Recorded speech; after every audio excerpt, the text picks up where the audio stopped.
Farhad Abbas menunjukkan dukungan terhadap Nikita Mirzani yang kini tengah berjuang mendapatkan keadilan untuk sang putri Laura Meizani alias Loli. Tapi bukannya berdamai, masalah ini semakin runyam lantaran Loli berpihak pada sang kekasih Fadel Bajide yang sebelumnya telah dilaporkan oleh Nikita Mirzani. Farhad Abbas mengaku prihatin dengan kasus Nikita Mirzani ini yang tengah menyita perhatian publik. Sebelumnya, Nikita Mirzani ditolak oleh Hotman Paris untuk menjadi pengacaranya. Kini, Farhad Abbas justru menyatakan diri siap membela Nikita Mirzani. Dari sudut pandang Farhad Abbas, Nikita Mirzani saat ini bukannya membuat gaduh dengan masalah pribadi bersama sang putri, melainkan tengah berjuang sebagai seorang ibu untuk anaknya. Oleh sebab itu, Farhad Abbas menilai tindakan Nikita Mirzani sudah berada pada jalan yang benar.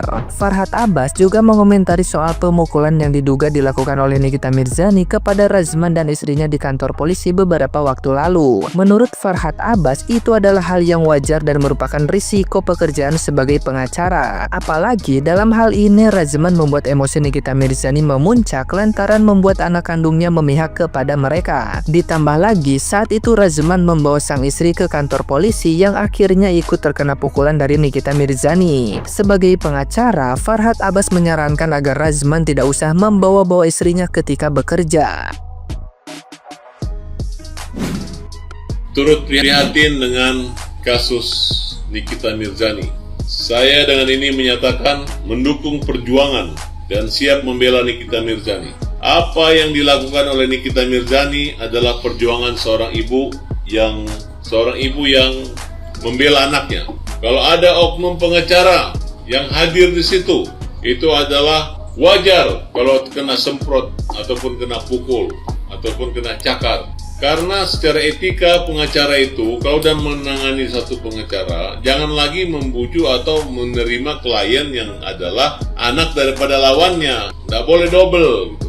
Tujuannya apa? Kalau ada emosional sesaat, ya kalau ada terjadi ribut, kemudian dicakar, siapa suruh? Makanya kalau pengacara itu jangan bawa-bawa istri kalau kerja. Ya, istri simpan di rumah. Kalau bawa istri di rumah tiba-tiba nanti istrinya dikena gaplok ya, udah resiko pekerjaan. Seorang polisi aja datang mau nembak maling aja bisa dia ditembak kok, apalagi seorang pengacara. Tiba-tiba kau nangkap anak kesayangan orang masih di bawah umur dan tidak pantas. Nah, gimana nih menurut netizen yang terhormat? Silahkan berkomentar ya. Mang Abdul, Mang Abdul, Mang Abdul. Mang Abdul ini kenapa sih? Urusan si Samiun sudah low exposure ya, hingga beralih kasusnya dengan anak dan emak.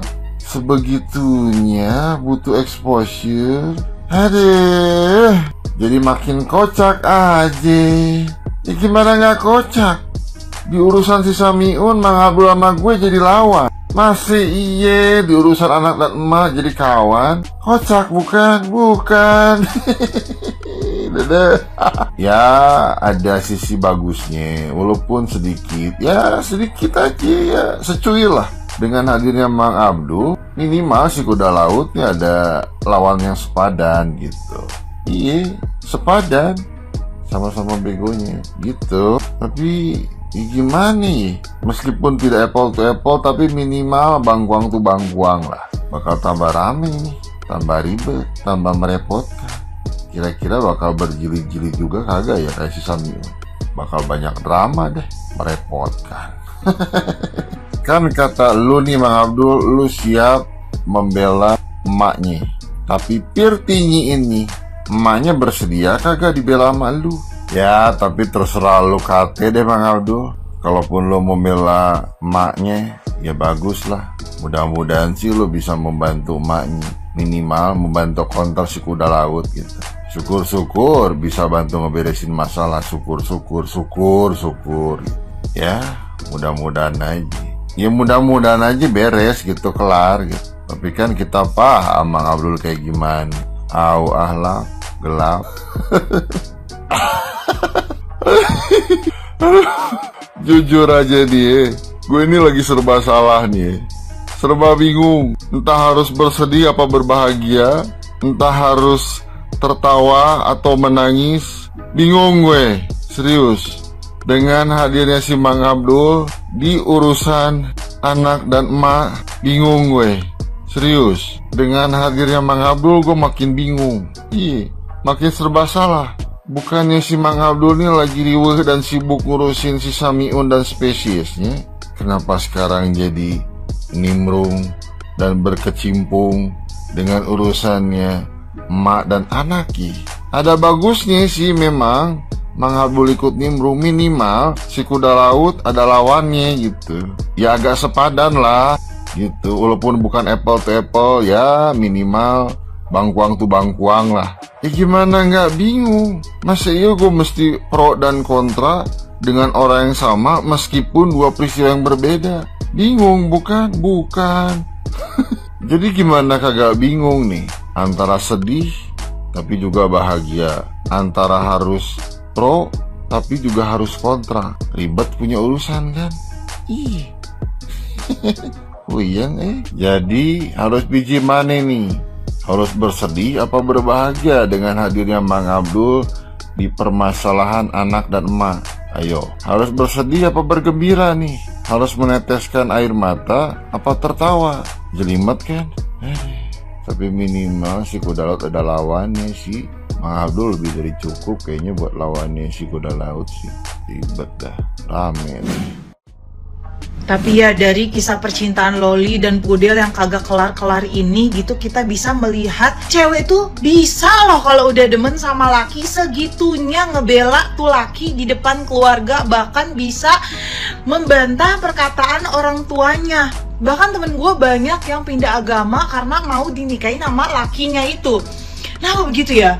Gue juga pernah sih gitu. Tapi ini memang masih menjadi misteri gitu. Pasti kalian jarang kan ngelihat orang terdekat kalian atau di mana gitu cowok yang ngebela segitunya cewek di depan keluarganya.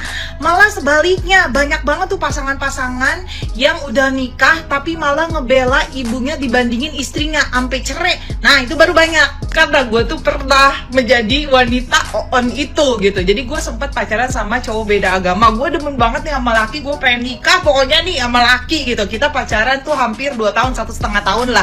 Tapi selama itu gue gak pernah mengenalkan dia ke orang tua gue dan juga sebaliknya gitu, karena masih takut gitu kan. Pada suatu hari nyokap gue tiba-tiba banget kagak ada angin, kagak ada hujan, nge-WhatsApp gue. Kayaknya dia tahu gue berhubungan sama cowok beda agama ini dari adik gue gitu, cepu dia gitu kan. Tiba-tiba nyokap gue WhatsApp kayak gini, "Erin, pacar kamu Kristen ya? Putusin sekarang."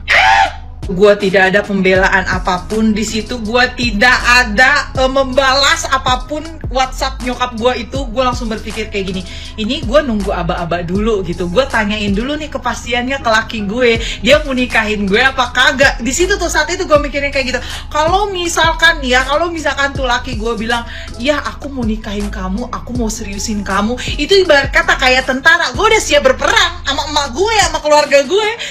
Tapi sekarang enggak anjir. Cita-cita gue adalah membangun rumah tangga, terus gue diimami oleh suami gue yang soleh. Tapi sedangkan laki jarang banget dia mau memperjuangkan perempuannya ini di depan keluarganya gitu. Kalau misalkan ya si ibunya tidak setuju gitu, ini aja alasannya, mama gak suka karena dia orang Sunda. Nah itu aja bisa diputusin lah. Cuman gara-gara itu doang bisa diputusin lah. Ya tapi gak sedikit cewek yang nyesel juga sih sama keputusannya, segitunya ngebela lakinya di depan keluarganya gitu kan. Apalagi kalau misalkan sudah tertampar dengan kerasnya kehidupan gitu kan. Nih kalau misalkan kasusnya Loli udah paling bener apa? Biarin dia nikah, biarin dia hamil, punya anak, susahnya nyari duit, terus punya pacar kasar, maksudnya punya suami kasar, pasangan kasar, terus juga muka. Dear Ami, 5 bulan Laura Mezani ada di rumah aman. Kenapa Ami tidak mengatakan hal ini di dalam rumah aman?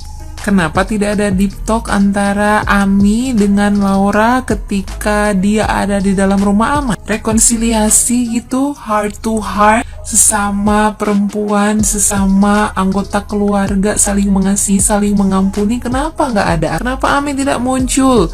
Bahkan balik sebelum dia di rumah Ami. Katanya pintu rumah Ami terbuka. Kenapa ketika Laura datang, itu pintu ditutup rapat-rapat? Ami tidak mau ketemu Laura waktu dia kembali dari UK. Kenapa?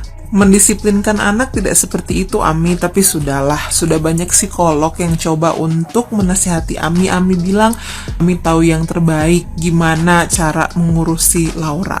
Kali ini pendapat saya agaknya sedikit bertabrakan dengan banyak netizen yang kasih semangat ke Ami ya, berkata bahwa sampai seorang Nikita Mirzani udah nggak gerabak-gerubuk lagi berarti udah pasrah. Mohon maaf, saya lihatnya di sini seorang Nikita Mirzani itu sudah mentok karena dia sudah nggak tahu siapa lagi yang mau disalahkan. Kemarin apa-apa tuh bergeraknya semua orang yang salah dan dirinya sendiri itu selalu di posisi yang benar.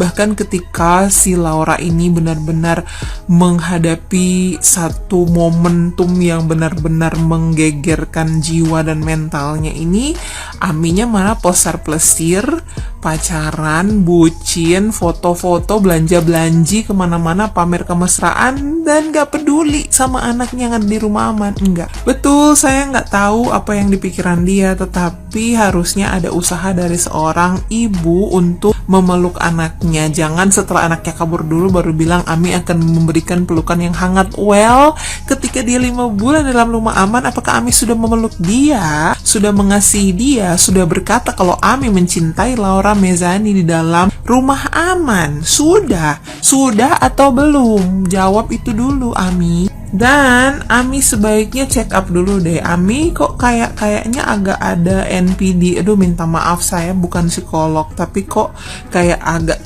manipulatif gitu ya Ami ya, minta maaf ya. Ami sebaiknya ke check up deh ke psikolog gitu.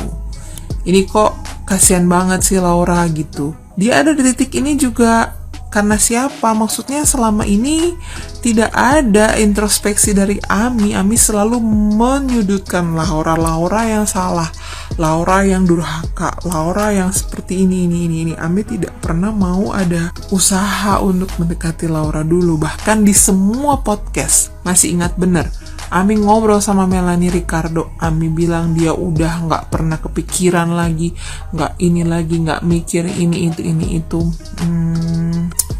Agak bertabrakan ya Ami dengan yang sekarang. Kok lagak-lagaknya ini karena memang sudah mungkin agak tersudut, bukti sudah di mana-mana, terus Ami merasa ya udahlah, akhirnya harus mengeluarkan sisi ini supaya netizen itu merasa terenyuh begitu ya. Ketika Laura kabur, ya udahlah, ini udah senjata terakhir.